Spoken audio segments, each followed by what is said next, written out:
This is the Help Me video for the Key Assessment 3 Resit. We're given our typical diagram of compact bone,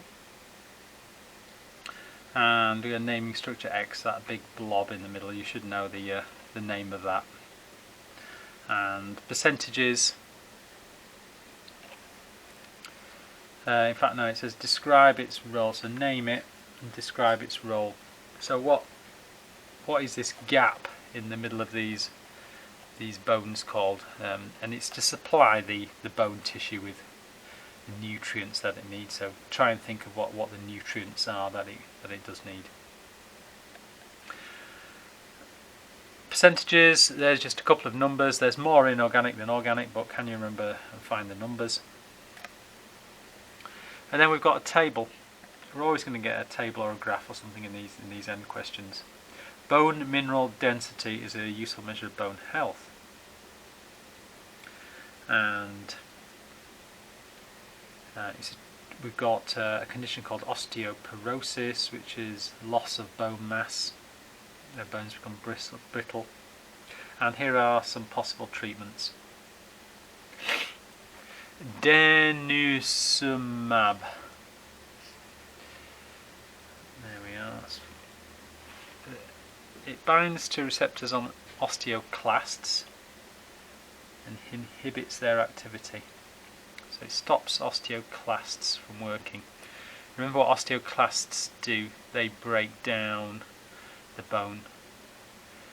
And so you need to sort of suggest what's going on there. So tell us what happens.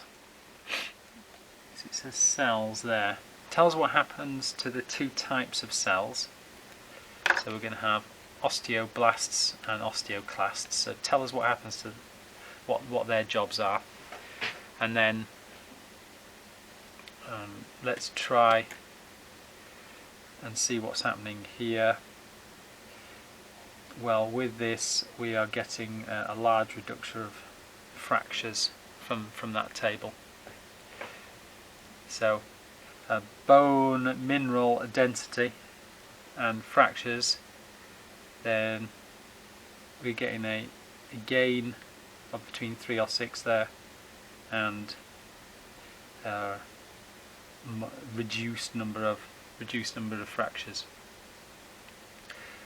So one of these cells is working faster than the other, so the blasts are working faster than the clasts. So that's what you need to sort of come up with there. With reference to the data provided, conclude whether denosumab or estrogen is the most effective. So now you're comparing two of these, and these are slightly different, these are pretty different. So you need to work out, do you want a high score or do you want a low score here? And so denosumab gives up to 70% reduced fractures rather than estrogen only 35. So that's, tell us the name of the drug that you are preferring there, and give us some numbers from the table to back that up.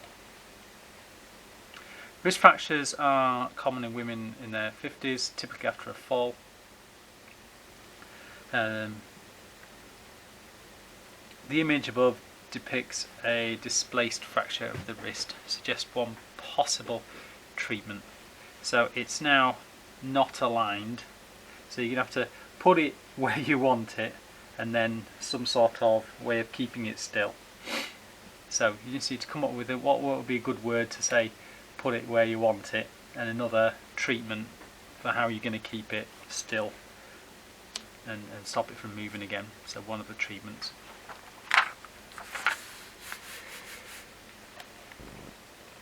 And here's an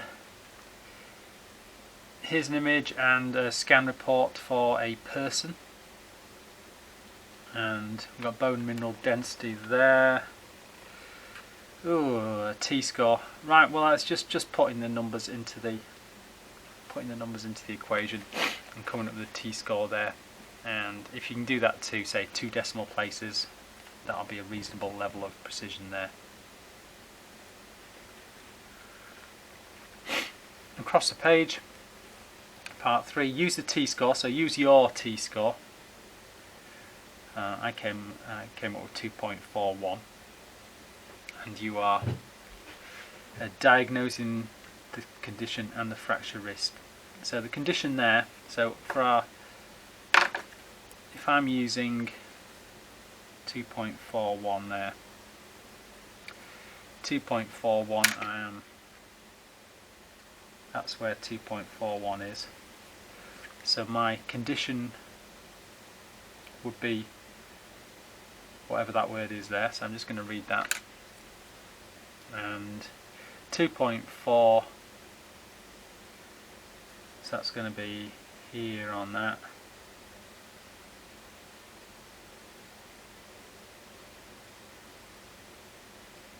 But where do I read this on here? Well, it's actually told us somewhere how old this lady is. So, is it low, is it moderate, or is it high where those two meet?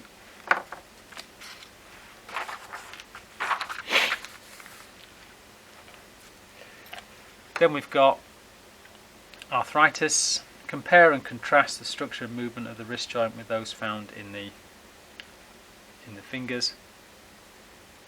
So we want 4 marks. So tell us the structure for 2 marks. So structure of the wrist joint, what type of joint is it?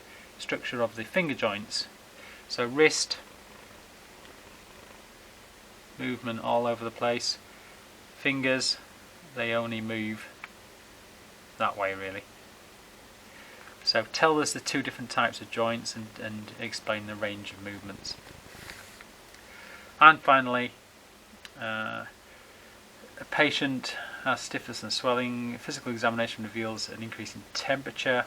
Is this patient likely suffering osteoarthritis or rheumatoid arthritis? So there's 1 mark for coming up with the name of the type of arthritis. It's either osteo or rheumatoid. And then whichever one you're going for, tell us more about that really, and tell us why we're going to get this increase in temperature. So what's happening to make that temperature increase? And that's your option.